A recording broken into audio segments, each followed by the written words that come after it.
Now, some people will probably be wondering, well, what about the edges of the frets? Those are going to have still some sharp edges on it, and I'm sure you've seen videos of guys with their little microfiles and they're down here doing all this stuff. Well, in truth, when you're using the sandpaper and you're sanding in the way that I explained, it's very easy to take off that rough edge.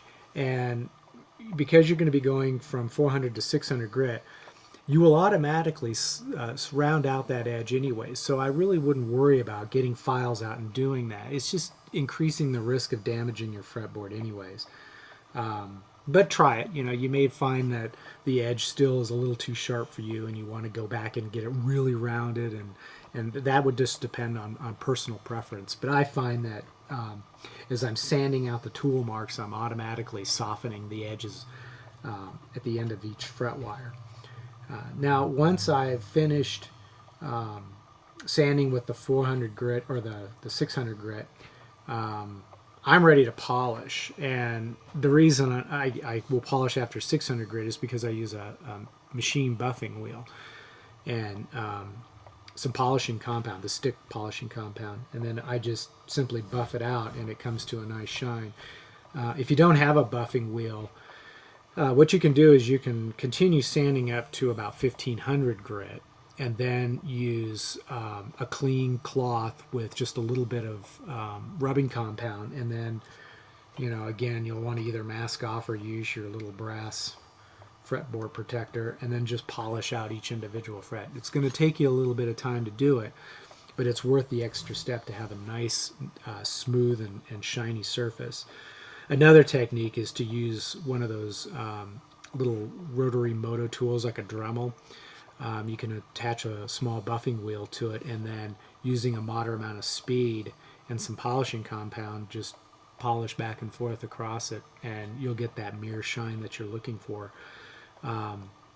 But just before polishing, I should go back and mention, I like to check the frets just to make sure that they're all level, because even during the recrowning and sanding, it's possible to cause the frets to become slightly uneven again. So what I do is, when I cut up this ruler, I cut out several smaller pieces, and what I like to do is I'll start out with the first, second, and third fret, and I'll take my straight edge and I'll place it over, holding the ends of it. And then what I do is I try to rock those ends. If it doesn't rock, those three frets are level to one another. If there's a little bit of rocking motion going on, that means I need to go back and lower the high fret.